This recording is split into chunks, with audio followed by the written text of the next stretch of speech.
the way. And today's story is number 16, on resisting avarice. The mentality that fawns on the rich and looks down upon the poor is a great enemy. Write a note of thanks to someone who sends you a case of fruit, but take even greater care to write to someone who gives you a single persimmon. Let's read it again. On resisting avarice. The mentality that fawns on the rich and looks down upon the poor is a great enemy. Write a note of thanks to someone who sends you a case of fruit, but take even greater care to write to someone who gives you a single persimmon. Okay. Yeah, this is another powerful message about how bottomless our desires, greed, avarice is, and what can we do about it. You know, people who try to follow the spiritual path, they kind of begin to notice no matter what they gain in life, they always want something else, and then something else, and something else. It's an endless road that has no point of completion.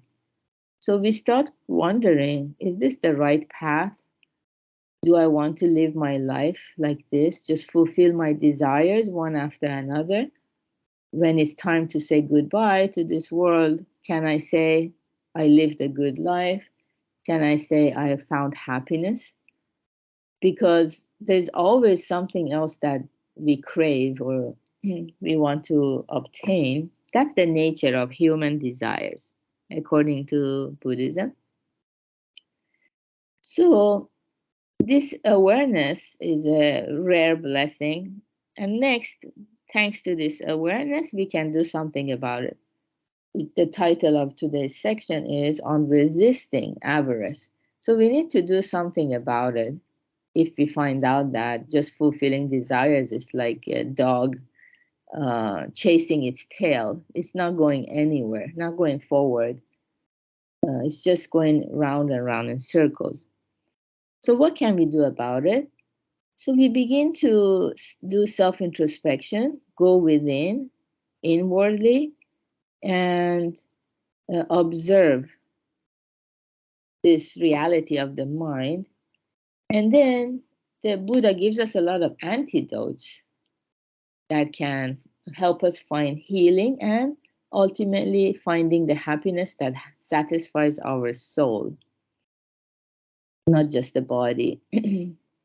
And so the antidote to these endless desires is generosity or giving, to show concern for the well-being of other people, not just ourselves. And yeah, so kind of minimize the self-centeredness and include other-centeredness or think about other people as well. So for example, when we receive something, usually we say, oh, thank you. Yeah, if you open your birthday present and you find only one apple in the box, maybe you feel a little disappointed.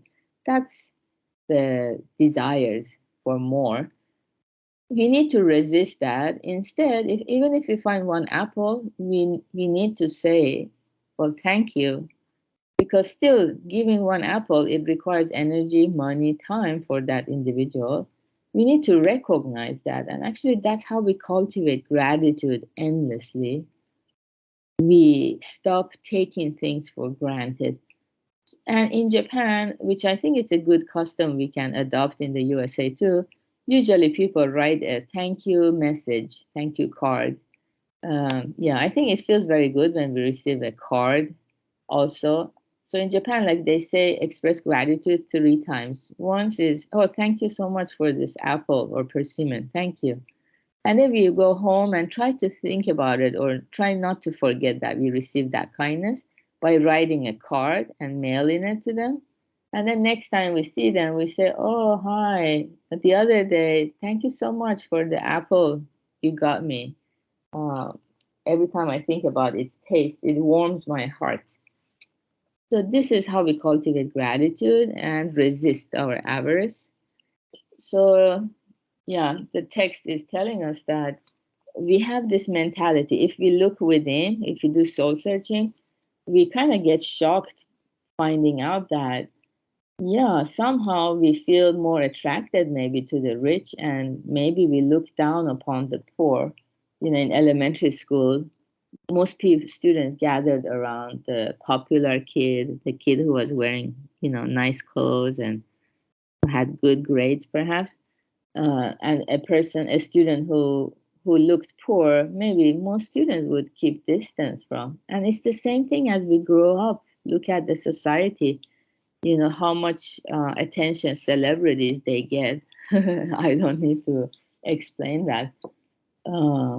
Yeah, but this mindset is a great enemy because we are following our desires blindly, and our desires drag us to the world of suffering. Yeah, just look around. We see in the news all the bad things that happen. It's because people are not satisfied with what they have and they wanted more. I heard the bad news yesterday about the housekeeper's husband who, did some violent act against the bishop because they claimed the bishop owed them money or something. It's all about money, power, fame, desires.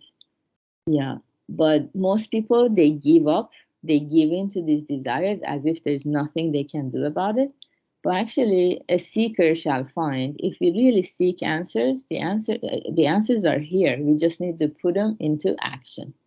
So let's treat everyone equally and express gratitude in writing, verbally, as many ways as we can, and enjoy our life and a headspace that lives in gratitude constantly. Good job, everyone, for being here. Doing this meditation is also an act of gratitude. We are blessed with this life that we have for today. Today is Tuesday. We're gonna have our first meeting Q&A for those who join our YouTube channel. If you don't know about it, ask me. And it starts 6 p.m. to 7 p.m. Pacific time. And have a wonderful Tuesday. Bye. Thank you, Beta. You're welcome, Gary. Have a good one. Too. Thank you.